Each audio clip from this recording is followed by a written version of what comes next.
ప్రభు నామానికి మహిమ కలుగునుగాక. మీ అందరికీ నా వందనాలండి. ఈరోజు నేను ఒక మంచి సాక్ష్యంతో మీ ముందుకు వచ్చాను. నా జీవితంలో జరిగినటువంటి సాక్ష్యం ఇది. మన దేవుని పేరు యెహోవా ఈరే, అంటే ఆయన సమకూర్చు దేవుడు అని అర్థం, లేదా దేవుడే చూచుకొనును అని అర్థం. అయితే మా జీవితంలో మేము 2002 సంవత్సరంలో మేము ప్రజ్ఞాపూర్ అనే గ్రామంలో రెంటుకున్నామండి. ఆ సమయాన మాకు చాలా ఎంత కష్టమైన పరిస్థితి అంటే నేను రూమ్ రెంట్ కట్టుకోవడానికి కూడా లేనటువంటి పరిస్థితి మాది. అయితే ఎంత అనుకున్నారు, కేవలం 500 మాత్రమే. 500 రూపాయల రెంట్ నేను కట్టుకోవాలి. అయితే మేము ప్రతి నెల 10వ తారీఖు కడతామన్నమాట. అయితే 9వ తారీఖు సాయంకాలం బహుశా ఆ సమయంలో ఏమైందంటే మా ఇంటి ఓనర్ గారు వచ్చి, అమ్మ మీరు రెంట్ కట్టలేదు, రెంట్ కట్టాలి, మీరు రెంట్ కట్టకపోతే మీ సామాన్ అంతా తీసి బయట ఇస్తాను అన్నట్టు అన్నారు. నేను అన్నాను, అయ్యా అంకుల్ ఇంకా 10th రాలేదు కదా, వచ్చినప్పుడు ఇస్తాను అనేసి అని, రేపే 10th కదా, రేపు ఇవ్వకపోతే మేము సామాన్ అంతా తీసేస్తాను అని అంటే కొంచెం బాధేసి నేను ఒకే మాట చెప్పాను, అంకుల్ నేను ఖచ్చితంగా రేపు సాయంకాలం వరకు మీకు రెంట్ కడతా అని చెప్పాను. వాస్తవానికి నా దగ్గర ఏ విధమైన డబ్బులు లేవండి. బహుశా నేను అనుకుంటాను 2 రూపాయలు ఉంది కావచ్చు మా దగ్గర. ఆ సమయంలో 500 మాకు అప్పించే వాళ్ళు కూడా ఎవరు లేరు. ఇలాంటి సిచ్యువేషన్ ఉంది. అయినా అప్పు అడగడం నాకు ఇష్టం లేదు. అయితే నేనేం చేసిన అంటే ఏం చేయాలా అని ఆలోచిస్తూ ఉన్నాను. అప్పటి కాలంలో ఫోన్ కూడా మాకు లేదు అసలు. చెప్పాను కదండి, రూమ్ రెంట్ కట్టుకోవడానికే లేదు అంటే ఫోన్ కూడా మాకు ఉండదని మీకు అర్థమయ్యే ఉంటుంది. అయితే మా ఇంటి ఓనర్ వాళ్ళకే ల్యాండ్లైన్ ఫోన్ అనమాట వాళ్ళది. అక్కడ ఫోన్ వచ్చింది, అది నాకే వచ్చింది అనమాట. వేరే గ్రామం నుండి ఒక పాస్టర్ గారు మమ్మల్ని పిలవడం జరిగింది.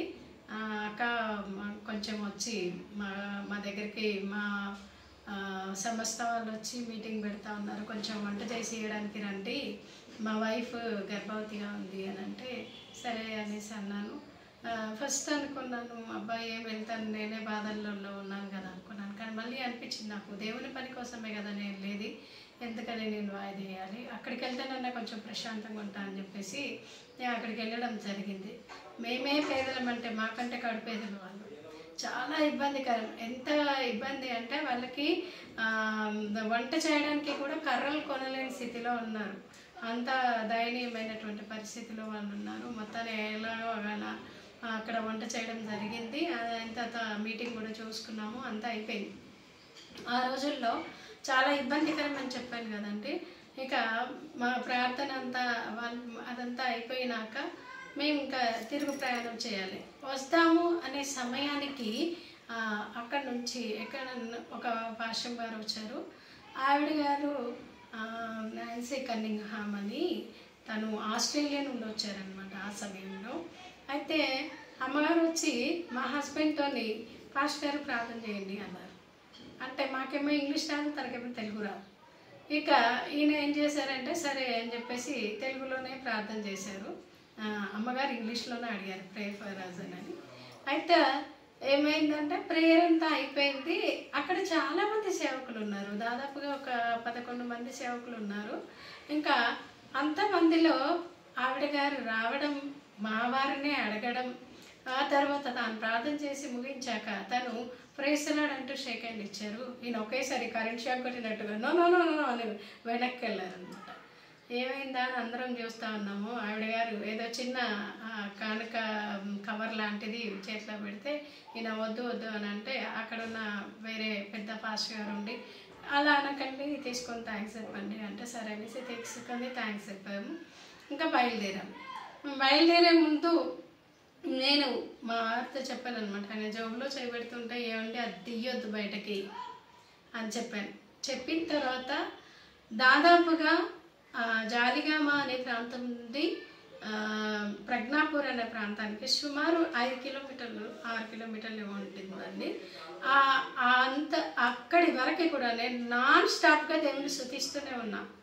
ఆవిడ గారు ఎంత ఇచ్చారో నాకు ఇప్పటి వరకు తెలియదు. కానీ నేను మాత్రం ఒక్కటే, దేవా నువ్వు అద్భుతం చేయి ప్రభా, నాకు 500 అవసరం. చెప్పడం మర్చాను. మేము ప్రేయర్కి వెళ్ళే ముందు నేను ఒక ప్రార్థన చేసుకున్నా. ఏమనంటే, ప్రభా నాకు 500 అవసరం, నాకు 500 కావాలి అంతే, నువ్వు ఇచ్చే దేవుడవు. నాకు 500కు రూపాయి తగ్గినా నేను ఊరుకోను, రూపాయి ఎక్స్ట్రా అయినా నాకు వద్దు, నాకు 500 అంటే 500 కావాలి.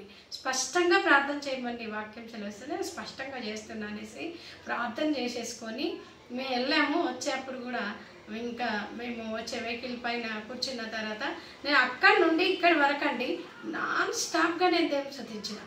దేవా, నువ్వు అవి 500గా మార్చినందుకు నీకు స్తోత్రం, అవి 500గా మార్చినందుకు నీకు స్తోత్రం అంటూ నేను స్తుతి చెల్లించుకుంటూ వచ్చాను. వచ్చాక మేము ఇంట్లోకి రాగానే ఎక్కడైతే ప్రేయర్ చేసుకొని వెళ్ళామో అక్కడే వచ్చి మోకరించి ప్రార్థన చేసి తీసి చూసామండి. ఆశ్చర్యకరుడండి మన దేవుడు.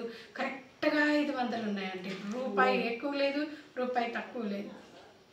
500 తీసుకొని నేను అదే రాత్రి వెళ్ళి మా ఇంటి ఓనర్ గారు తలుపు తట్టాను. సుమారు 10:30 అవుతుంది. ఆ టైంలో వెళ్తే, ఏంటమ్మా ఇప్పుడు వచ్చావు అని అన్నారు. అంకుల్ రూమ్ రెంట్ కడదామని వచ్చాను అని అన్నాను.